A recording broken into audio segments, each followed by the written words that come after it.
In the 1984 computer game Karateka, players may find that starting the game a specific way caused the graphics to glitch. When calling tech support, users were gleefully told to reload the game after doing something that was both logical and illogical. What was the glitch and what was the solution? I'll read that again. Oh. No, I'll read it again, and we can all simmer on that answer while I read this. In the 1984 computer game Karateka, players may find that starting the game a specific way caused the graphics to glitch. When calling tech support, users were gleefully told to reload the game after doing something that was both logical and illogical. What was the glitch and what was the solution? Is it licking? Licking, I was going to say, licking the CD. Because we've had a question like this before where you could make the CD skip by licking it, right? So I don't think that would fix I remember that was for a speed running thing to make the game slow down and stuff. Tom, I'm just stuck on the fact in the way that you're like Quiz Bowl stealing an answer from someone that buzzed early, but it was licking. You're like, oh, I can't wait to say it. You fool, you buzzed in. It's the right answer, but you buzzed in too early. Also, this is 1984. This is not going to be CD. This is not going to be CDs. This is going to be a cartridge or something like that. Very good point. That's a good thought. But it's also the days when if you're doing games at home in 84, it's either going to be some very old personal computer or it's going to be one of the really early consoles. Either way, there's a lot of weird hardware stuff going on here. I'm guessing it's not just turning it off and on again. So yeah, or blowing on the cartridge and putting it back in again. I've never heard of this game either. No, neither have I. Is that important to the No, the I don't believe so. It's I think it's one of those side-scrolling beat 'em up games, I believe. Very pixely, but yeah, I don't believe that'll help you. Interesting. I do like the word gleefully in the question. Yeah. People called for tech support, and it's like this is a joke, this is a prank, this is the developers saying they're clever. The gleefully is very accurate to the type of thing that's happening here. I guess let's think of the era then again. 84. I think the type of thing it's using would make the most sense here. Because if you obviously have to do something physical here. So either you're doing something to the computer it's on or the thing that it's uploaded on. And it's not changing the date on the console or something like that. We've had that before. No. There were all sorts of weird copy protection stuff back then because things weren't always online. Piracy was easier. So sometimes the manual of the game would contain additional instructions. There was a game I remember having where every single time you went in, you would have to go to the manual and it would give you a little puzzle or a code or something like that. You would have to look up the answer in the manual and respond. So yes, you could also pirate the manual. It's just a photocopied sheet. But that's a bigger deal than just putting a file somewhere and copying just a disk. You wouldn't download a game manual. You guys are really circling on the era of technology and the gleefulness. I know Ella and Caroline, you mentioned something about turning it off and back on again, right? It's yeah. Oh, you guys.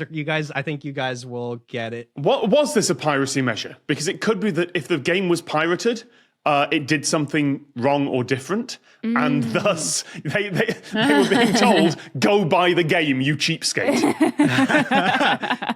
No, this would happen with genuine copies, and if you brought it properly, it wasn't a piracy measure. And is it something if you were playing the game as intended, it wouldn't happen, or could this happen to any player? It's a little bit of both. This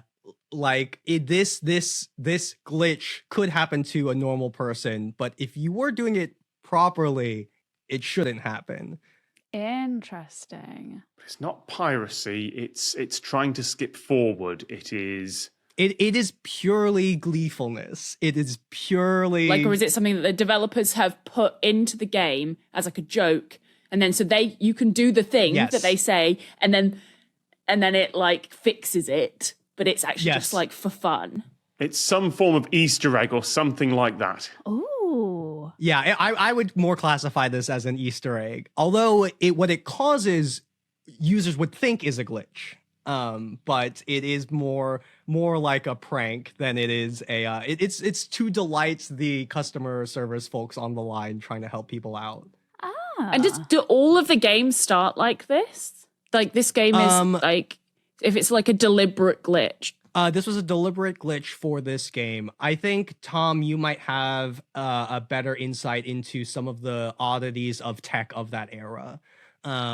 You mentioned sort of like what was this played on, whether it was a console or PC. 84, it's going to be a very early NES, or it might be a home PC, like one of the early Amigas or Amstrad. A floppy disk? Interesting. Oh, I mean, yes. I don't know why.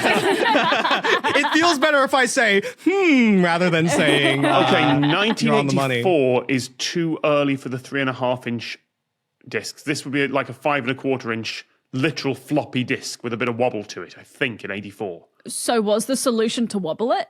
That would be so fun. Like the pencil illusion. Yeah. I will say, Yeah, like the I think, screen, Ella, it turns on and it's wobbly. And they say, wobble it. And So, Ella, you are spot on. It is a floppy disk. I think Tom might know the specifics of, because I don't know if all floppy disks had this functionality, but I believe, but this was a thing you did with the floppy disk. Okay, right. This is it is time for the non-Gen Z person in this call to remember floppy disk. I'm a millennial. If it's a 5 1/4-inch floppy disk, the old school ones, then technically you could turn it upside down, but that would be... Sure could. Oh. What would that do to it, though? What would that do to it? There were double-sided floppy disks. Oh my what? god! So would Okay, wait, I've got an idea. The glitch is like that it's on one side they have the game upside down, the other side they have the game the right way up, and they tell you just turn the disc the other way around, and so you put it in and you get the right way up. That's exactly it. That's cute. It's That's so lovely. So wild that they were like, we have some space on the back. What can we do? Yeah.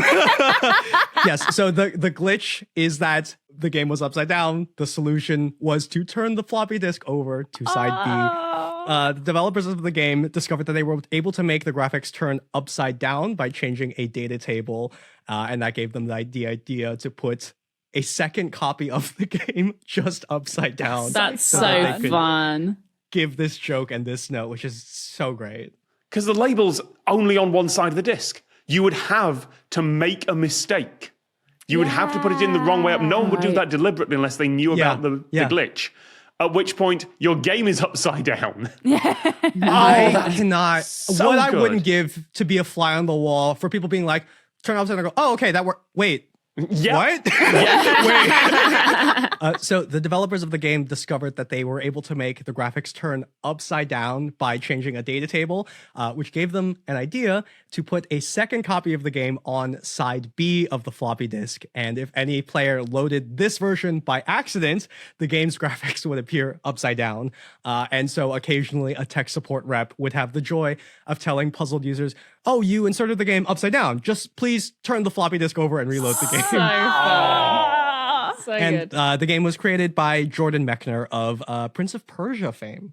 The Lateral book is out now. Just click on the link to get your copy.